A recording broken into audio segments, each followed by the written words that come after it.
Segundo relatos, o Pentágono agora se prepara para possível operação terrestre no Irã, o que marcaria grande escalada nesta guerra. Segundo autoridades dos Estados Unidos, ouvidas pelo Washington Post, o plano não seria uma invasão total, mas pode envolver milhares de soldados.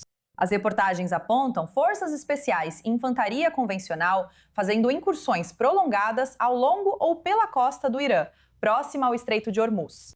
Isso incluiria tomar ilhas controladas pelo regime e mantê-las sob controle por um tempo. É nesse momento que o risco cresce. Especialistas alertam que, ao manter território, as forças dos Estados Unidos ficam mais expostas em uma guerra que já matou 13 militares americanos e feriu mais de 300. Nenhuma decisão final foi tomada, mas as opções estão claramente sendo consideradas. Ao mesmo tempo, estamos vendo o Irã ampliar sua resposta. Ataques iranianos atingiram instalações industriais nos Emirados Árabes Unidos e Bahrein. Agora, a Guarda Revolucionária Islâmica ameaça campi universitários ligados aos Estados Unidos na região. Agora vamos ao nosso correspondente sênior nos Estados Unidos, Mike Wagenheim, diretamente da Casa Branca. Claro, por enquanto são apenas relatos, mas o que estamos vendo em relação à resposta americana diante da possibilidade de haver tropas terrestres, tropas americanas em solo iraniano, certamente não é uma ideia popular e a própria guerra não é particularmente bem vista aqui pelo público em geral dos Estados Unidos. Então, por vários motivos para os democratas, isso é mais um exagero do presidente Donald Trump, que está focando em algo diferente da questão do custo de vida para alguns membros, não todos, mas alguns membros da sua chamada base MAGA. Eles sentem que é uma espécie de promessa quebrada, a de não se envolver nesse tipo de guerra no exterior desde o início. Ao incluir tropas terrestres e discutir extensão da guerra, um funcionário dos Estados Unidos disse que isso pode prolongar a guerra por semanas. Outro afirmou que pode durar meses. O aumento dos preços da energia que vem junto com isso certamente não vai diminuir por causa das tropas terrestres no curto prazo. Na verdade, provavelmente vai aumentar. E aí você soma isso, o que sem dúvida vai ser uma perda de vidas, uma perda de mais recursos e uma falta de foco na economia. Os republicanos no Congresso, neste momento, provavelmente não vão concordar com isso por muito mais tempo, como um todo, por causa da pressão que isso coloca sobre eles ao lidar com seus próprios eleitores em relação à questão do custo de vida. Então, novamente, uma guerra impopular desde o início. Enviar tropas terrestres e tudo o que envolve isso, ainda não há pesquisas de opinião sobre isso, pois não ocorreu, mas só de considerar já prejudica a popularidade do presidente.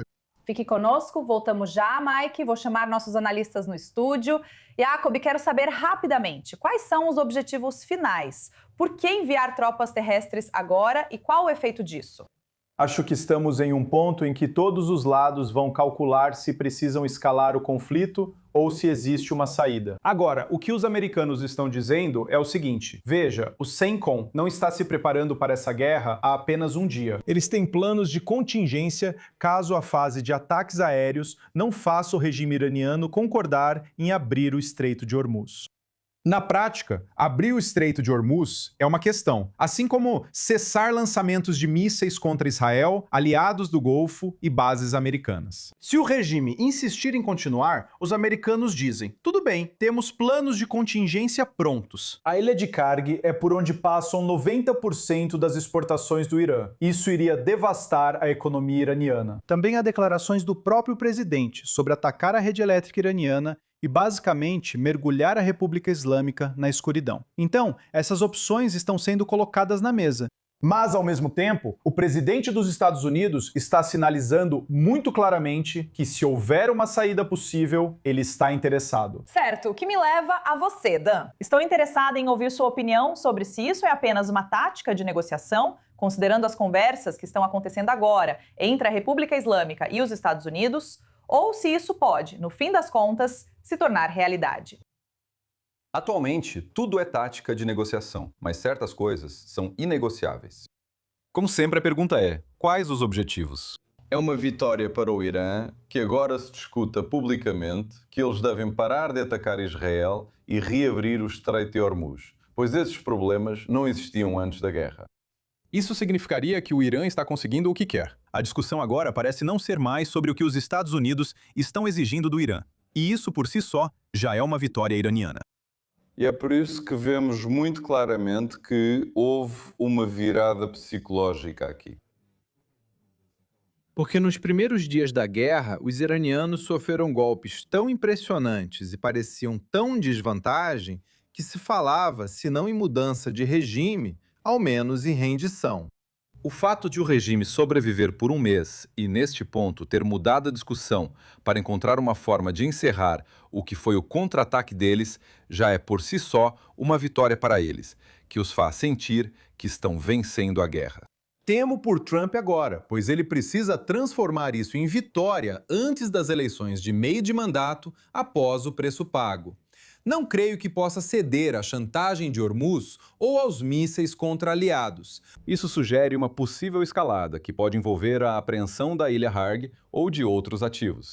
Certo. Vamos passar para a nossa próxima matéria agora. Isso acabou de sair. 10 militares do Kuwait ficaram feridos após novo ataque de míssil balístico iraniano a um acampamento militar no país do Golfo, segundo o exército do Kuwait. Então, como acabamos de ouvir, os ataques do Irã continuam acontecendo contra países do Golfo. Enquanto isso, protestos em massa se espalham e aumentam nos Estados Unidos. A recente onda de protestos sem reis contra Trump reuniu multidões nos 50 estados com mais de 3 mil eventos planejados, muitos fora das grandes cidades, indicando que o movimento avança para áreas mais conservadoras.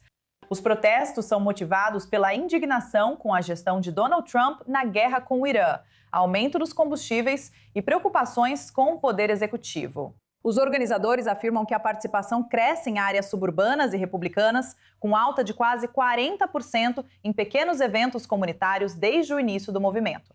Com as eleições de meio de mandato próximas, a dúvida é se essa energia nas ruas terá impacto político nas urnas, levando-nos à Casa Branca, onde o nosso correspondente Mike Wagenheim segue conosco.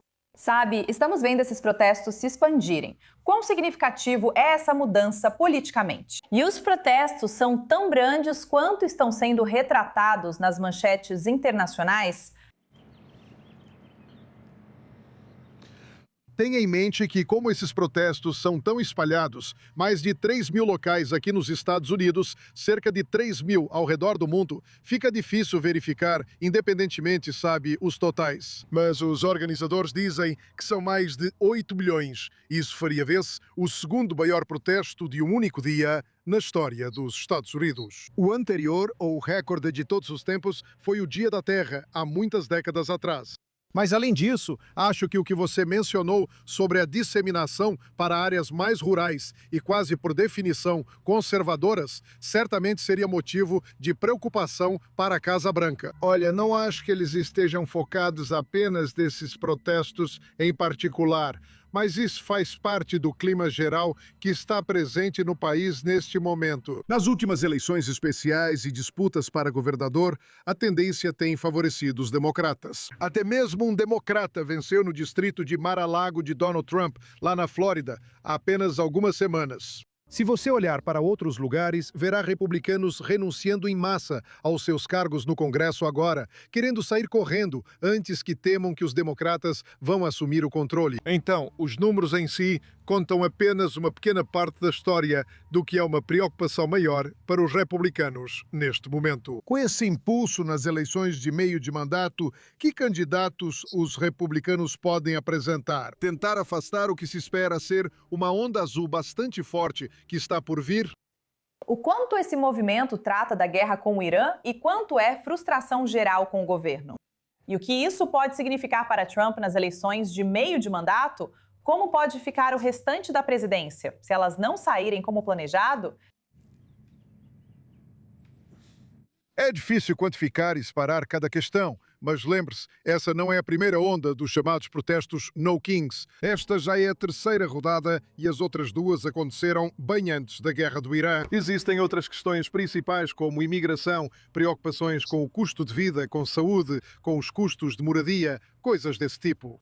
Até a Ucrânia, outra guerra estrangeira, já teve prioridade em rodadas anteriores. Por isso, é difícil separar isso. Mas, novamente, como falamos há alguns instantes, Natasha, com a impopularidade geral da guerra e do jeito que as coisas estão indo agora, isso acrescenta mais um fator à equação. Certamente não ajuda o presidente.